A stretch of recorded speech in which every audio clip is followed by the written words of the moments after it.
here with Amanda Swann, a senior outside hitter for the UMC volleyball team.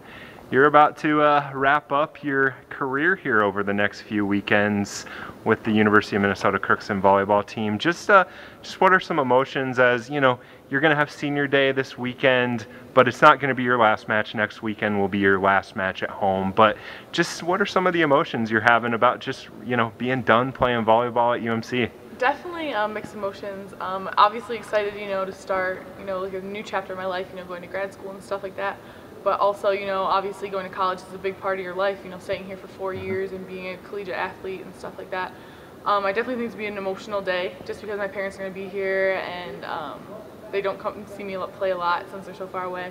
But I definitely think it's going to be like an exciting day to play and get a couple wins this weekend. Just what are your plans after you get done? You touched on grad school. Just where do you plan to go, and what type of program are you seeking for grad school? I'm going into either athletic training program or physical therapy. And I'm looking at a couple different schools right now. I'm starting applying within the next 2 months or so. I'm looking at the University of Findlay and the College of St. Scholastica in Duluth. Why athletic training, physical therapy?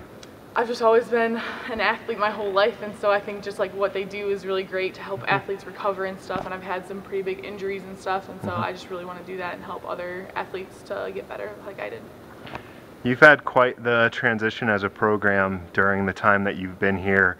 I know your first 2 years were not what you would call easy, especially your sophomore year where you guys go 0-28, but just talk about what has happened in this program and how great it's been to be a part of the last 2 years where, you know, you had 12 wins last year, which, you know, was great for the program. Now you're at 9 and on pace to maybe surpass the 12 wins from last year. Just, you know, how has it been to be a part of that transition? It's definitely been a little bit of a roller coaster. My freshman coming in here, we only had 8 girls that dressed for the games.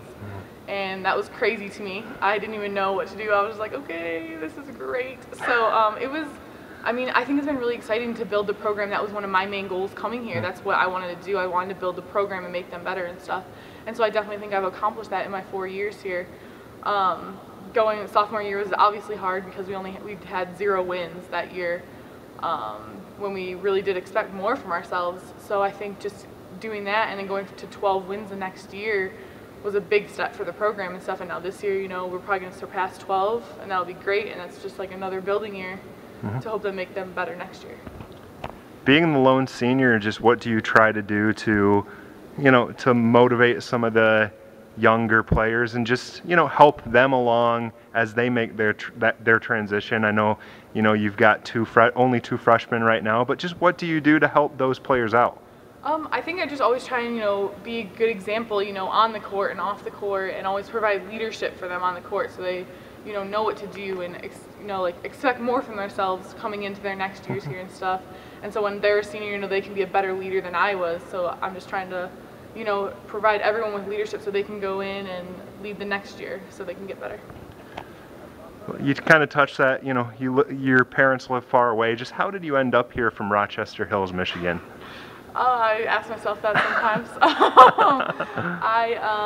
They saw me in Wisconsin Dells at a tournament my junior year, and my recruiting process was very long. I did not want to come out here and visit. I knew it was in Minnesota, and then finally 6 months later I was like, all right, I'll come out for a visit. And so I came and visited. I love the campus. I love the girls on the team, and they had a really great degree for me going into health science and stuff. So came out and visited, and then a couple weeks later I decided to commit here. So that's pretty much how they got me here. Just just what was it about this program and about Coach Anderson and Coach Greaser that, you know, really sold you on what they were doing here?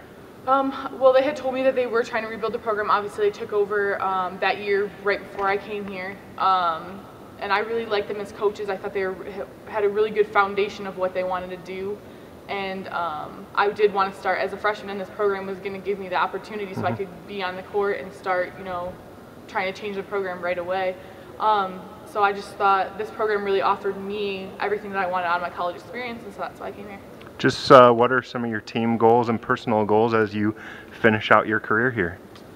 You know, I want to just see the team do really well this season, and, you know, if we make the tournament, that would be great if we get enough wins and stuff to do that. If not, you know, next year I hope they have a good foundation of being able to do that. Leaving here, obviously I want to go to grad school and stuff and just start that journey of my life. Thanks, Amanda. Thank you.